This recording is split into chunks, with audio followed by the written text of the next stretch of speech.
Krishna. So you can blame it on me. I decided we were going to go for a little bit of a different shot and angle with a different recording device. And I've heard no end of grief from the moment we started.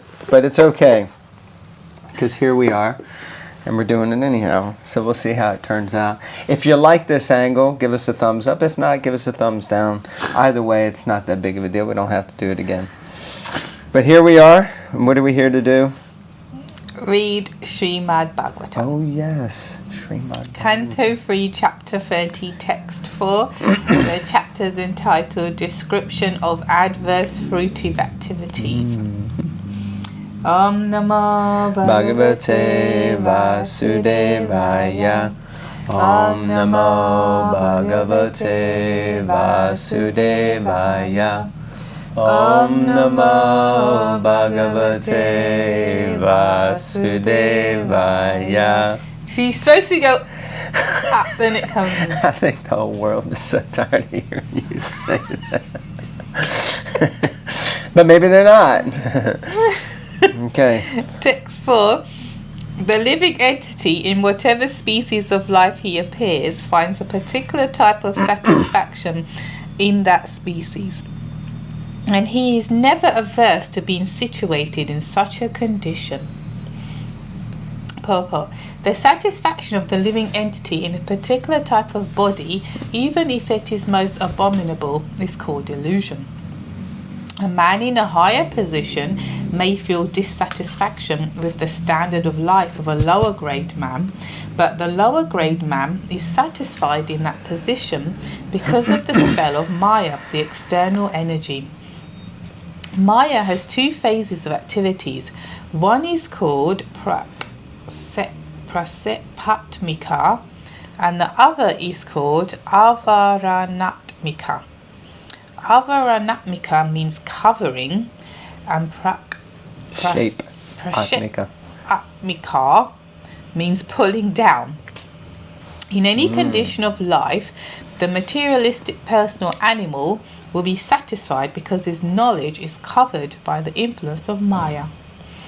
In the lower grade or lower species of life, the development of consciousness is so poor that one cannot understand whether he is happy or distressed. This is called avaranatmika. Even a hog who lives by eating stool finds himself happy, although a person in a higher mode of life sees that the hog is eating stool. How abominable that life is. So, yeah, I thought it was a nice point made in the verse, how the living entity is satisfied in whatever condition he finds himself in.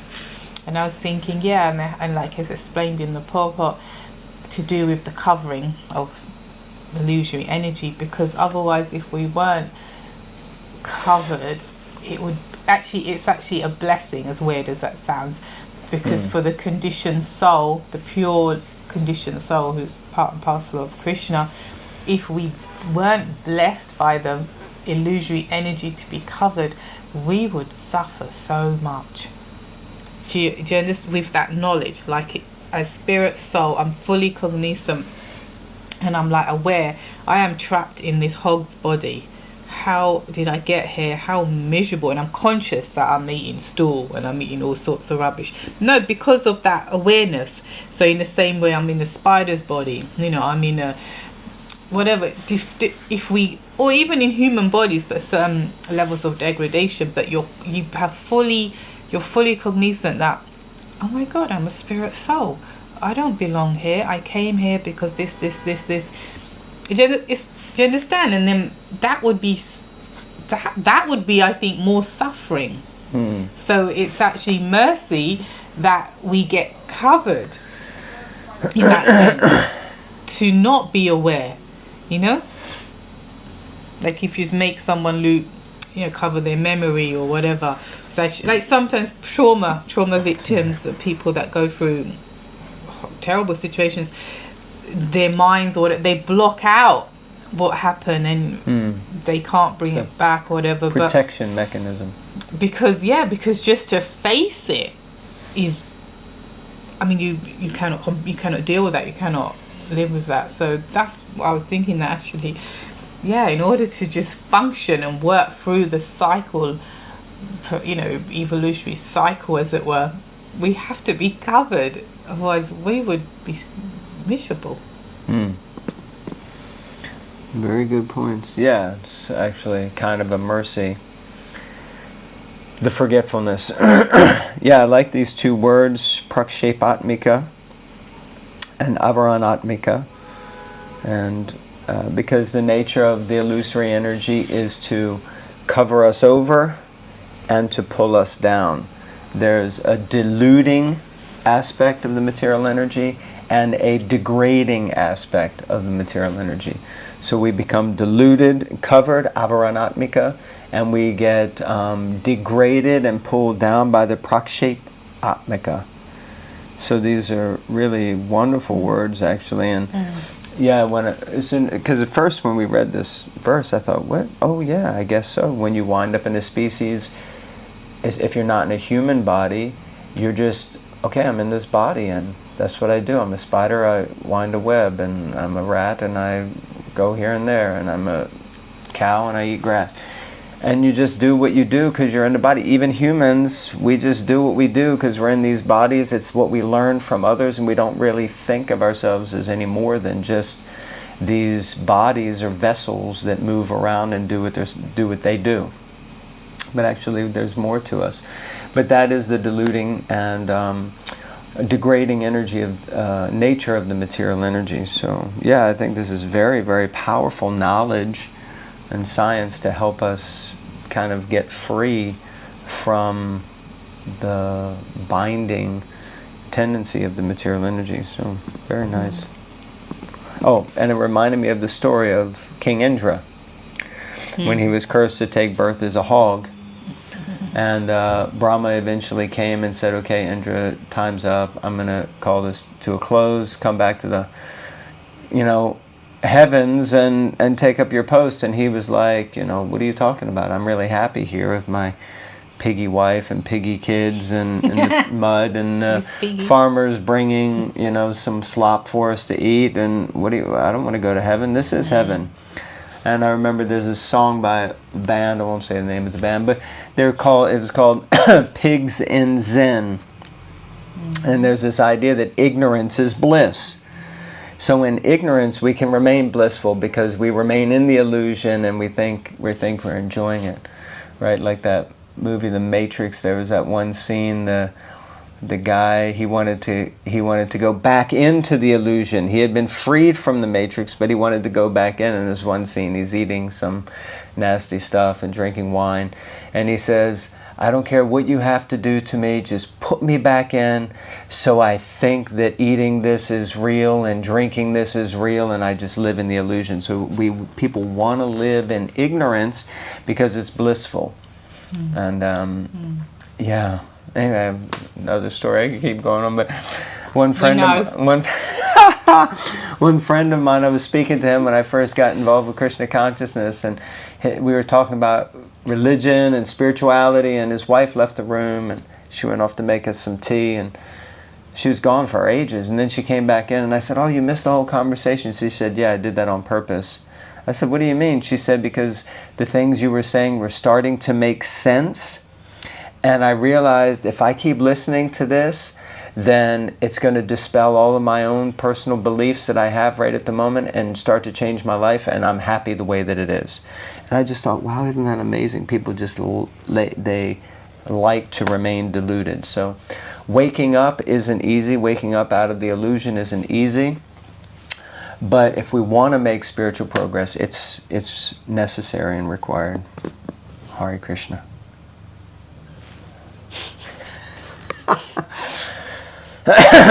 Okay, text 5. Would you like to read since I talk so much? No, thank you. Text 5. The conditioned living entity is satisfied in his own particular species of life. While deluded by the covering influence of the illusory energy, he feels little inclined to cast off his body, even when in hell, for he takes delight in hellish enjoyment. Whew, that sounds heavy, especially because I was just, as soon as I said that, I picture in the 5th canto these different hells, you know, the one where a man is naked running on a copper plate that's heated from the bottom. And it's like, I can't imagine someone would enjoy that sort of thing. And the sun is also beating down from above. Yeah, but you say that, but the irony is that the conditioned living entity is passing off hellish pleasures, as it were, in this life. So when I was younger, there used to be this program on the TV, and they used to have a patch of red hot coals. Oh, yeah, well. And then people, you know, Would one walk man, on. would show, look, you could, and they were like, ooh, and they're trying, obviously it was very awkward and painful. I just thought of that when you said about that example. So people don't get it, and it's like, well, Krishna's like, if you're going to waste your life doing that, don't worry, I've got a whole eternity for you to do that. Hey, Bhagavan. Okay. Oh, here you go. Here, it is said that once Indra, the king of heaven, was cursed by his spiritual master Brihaspati on account of his misbehavior, and he became a hog on this planet. After many days, when Brahma wanted to recall him to his heavenly kingdom, Indra, in the form of a hog, forgot everything of his royal position in the heavenly kingdom, and he refused to go back. This is the spell of Maya. Even Indra forgets his heavenly standard of life and is satisfied with the standard of a hog's life. By the influence of Maya, the conditioned soul becomes so affectionate towards his particular type of body that if he is offered, give up this body and immediately you will have a king's body, he will not agree. This attachment strongly affects all conditioned living entities. Lord Krishna is personally canvassing, quote, "Give up everything in this material world. Come to me, and I shall give you all protection," end quote. But we are not agreeable. We think, quote, "We are quite all right. Why should we surrender unto Krishna and go back to his kingdom?" End quote. This is called illusion, or Maya. Everyone is satisfied with his standard of living, however abominable it may be. And you know, the amazing thing is that as we're saying this and even talking, we refer to like hogs' bodies or rats' bodies or spider bodies or whatever it is. But having this body is also abominable. And whatever life we're living in, a human form of life, ultimately, even if you're living in, you know, penthouse apartment and Park Lane and overlooking Hyde Park, or, you know, on a whatever, and you have access to so, it's still an abominable life. As Prabhupada says, if you come into this world and you have a material body, you may as well have the word criminal tattooed across your forehead, because everything in this world is temporary, and the material energy, prakshepatmika, yes, prakshepatmika and avaranatmika. Those are the two words to learn, okay? So we'll see if she puts them in the comments or something somewhere. She won't. Okay, but anyway, you learn those words. Prakshepatmika and avaranatmika. That's the nature of material energy. It pulls us down and covers us over.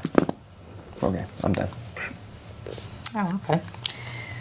Text 6. Such satisfaction with one's standard of living is due to deep-rooted attraction for body, wife, home, children, animals, wealth, and friends. In such association, the conditioned soul thinks himself quite perfect. Purport. This so-called perfection of human life is a concoction.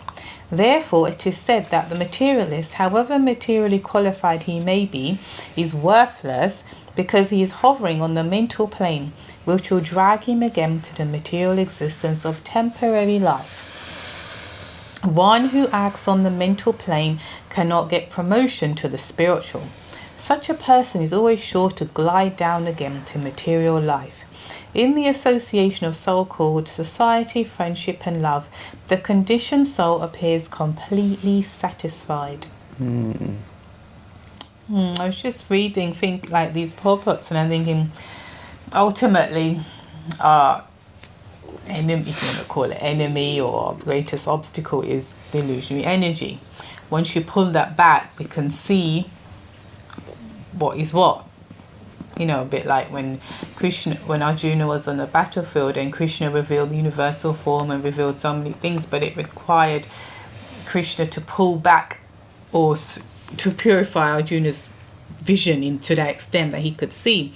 So I was thinking that really Prabhupada's main task, as it were, is just to it sounds obvious, but to wake up the conditioned souls, because once, and whether that be through his purports and the instruction of offer your food because you get purified to the extent you do that, hear the holy names, obviously chant and hear, associate with like-minded people who will behave hopefully and speak in a way that wakes us up. But I was thinking that is the main task, and it's just to get people to start questioning one's existence and things that you've learned, because when you're growing up you learn in school and whatever, certain this is the way it is, this is, you know, when I was in school they taught Darwinism and all that, you know, it was like, yeah, it's interesting, just just reading these purports, that somehow the other we have to, and we doesn't mean just Prabhupada, that's what he's got, we all have to help each other and ourselves and others just to pull back that curtain. And one way that you can do that, because they can't always be like Prabhupada, all these, you know, where you can speak and it can affect people. But I mean positively affect people, wake people up, ring the bell to wake them, so I was thinking what we can do, apart from obviously try to share what we learn, and the other ways I said, sharing the holy names or having some association and sangha, and is to be positive examples of this process, because that I've seen anyway genuinely affects people, and they become favourable, even like coming to the movement. And it's, you know, especially when you're dealing with families and that, they can go a bit crazy. But I noticed those devotees who just imbibed what they were learning and just became very tolerant and internal and carried out the process, those family members and those associates were thinking favourably of what was occurring with this person, as opposed to someone who's not so mature, and it becomes aversion. You guys are mum, dad, you're in Maya, oh my god, you know, actually telling off the parents what they are doing and criticising friends or lifestyle. So yeah, it's just that we can be a positive influence in our workplace, in our home, in our environment, wherever. And that in itself, because then people, like you've often given the example when you were coming, and then people are like, well, you know, like your friend started stopping doing certain things and becoming more happy and positive. And so what is it you're doing? You know, what is it you're okay, we used to do these things together, you used to do all these things, so what is it you're doing now that makes you happy? Yeah, and then in that way we inquire, and in that way the curtain of illusion for us starts to get tugged back a bit. Actions speak louder than words. And good character is an inspirational thing, because so few people actually have it. Lots of people want to do courses or get some training or read some book that can help them to be a better person and improve in so many ways. So when they see someone who is genuinely of good character, which a devotee, someone who becomes a devotee is, as that verse, basically one who has implicit faith, you know, all the good qualities of the devatas manifest within the body of that person. So, that's what inspired me, is that I realized that no matter what I thought of the philosophy, actually, because I wasn't so exactly into it or the process, but I could see within my friend and his wife that they were definitely becoming amazingly good people. And I thought, I also want to be a good person. And so that's what attracted me. Now, of course, the opposite is also there. That if we do become devotees and somehow or other we present bad character, it has detrimental effects. Yeah, And sure. That's For terrible sure. thing. So, as we become devotees, we have to make sure that we stay in that shelter place and don't allow, because Maya is so tricky. Yeah. She gets in there and tries to manipulate, no matter how much intelligence, knowledge, position, prestige, or, advancement we've made, still Maya can get in there and just, strip it all away from us. So like that. Yeah. Okay, shall we finish there? Yeah. All right, thank you all very much. Please remember to like, Comment. subscribe. Share. Yes, and help us reach our target of 1,000 subscribers and 4,000 viewing hours or something crazy like that. So just put these videos on repeat and help us. Anyway, we're all about self-promotion. Thank you very much, everyone. Hare Krishna. Hare Krishna. All glories to Srila Prabhupada and the Srimad Bhagavatam. Haribol.